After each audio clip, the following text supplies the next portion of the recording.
Yesterday was amazing. We learned how our neighbors, other countries in Latin America and the Caribbean are having the same problems as us. We've got to get certified helmets on heads. Today, we're having the signing of an agreement, an international agreement to upskill our police force. We've got to hear from the WHO as well. There's so many things happening. I know you want to hear. Today, we are going to talk about first-hand experiences regarding road safety and regarding wearing of helmet or lack thereof, right? And we want to ensure that the bikers in Jamaica gets this message. In my opinion, helmet is like a sneakers, right?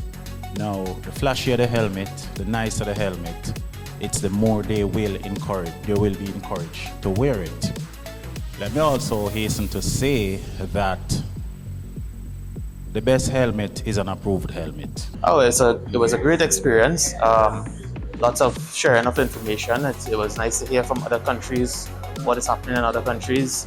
Very interested to hear that we have similar problems in most countries. The Jamaica Constabulary Force is indeed elated to be a part of the National Helmet Coalition and certainly the Wearing of Helmets program and initiative. Motorcyclists account for more than 30% of Jamaican road deaths and 21% of global road traffic fatalities. Yet, certified helmets cut the risk of death sixfold, serious brain injury by roughly about 3/4, and yet this still is not a priority. Road safety is so important, not just because of its fancy word, but for the safety and well-being of the country. My emphasis also, and why I'm so happy that we're having this workshop, is that it's a problem not just for Jamaica, but that we hear from our colleagues from around the region, that we're all reading from the same book, same problem, and we're looking for the same solution. Amendments to the Road Traffic Act regulations included an increase in the fine amount from a paltry $500 to $5,000 for not wearing a protective helmet while operating a motorcycle. So in terms of analyzing the mechanism of injury, how did the crash take place? Almost half of them were involved in a collision, almost 40% loss of control. And loss of control was multifactorial. It was either one or more of the following factors: speeding, a wet road, or poor road conditions such as gravel and potholes. Had they been formally trained, when you look at the mechanism of injury, chances are most of them would not have had this crash. This conference provides an opportunity for minds throughout the Caribbean to share their experiences and their personal recommendations. So hopefully this will help to inform in terms of legislation as well as policy. And the things that I'll be talking about will include law and how we can get the best practice legislation, and then how we enforce it. Both things are really important. What can the police do, you think, to ramp up enforcement? Great question.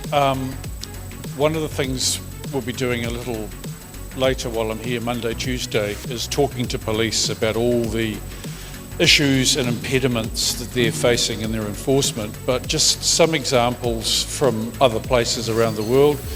One is automation, so systems that record the registration plate and the enforcement follows up based on that.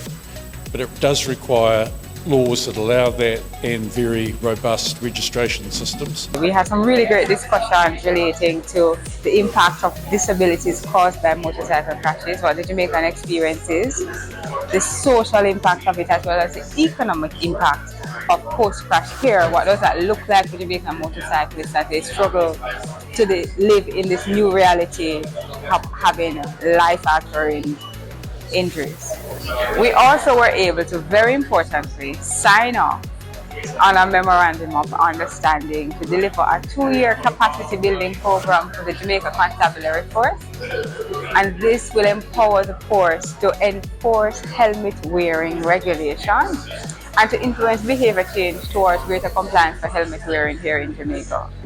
That agreement with the Global Road Safety Partnership is a really awesome move towards the kind of future that we want to have for Jamaica, where our enforcers are equipped, trained, and competent enough to enforce the law in a way that not just issues fines, but it also results in behavior change ultimately.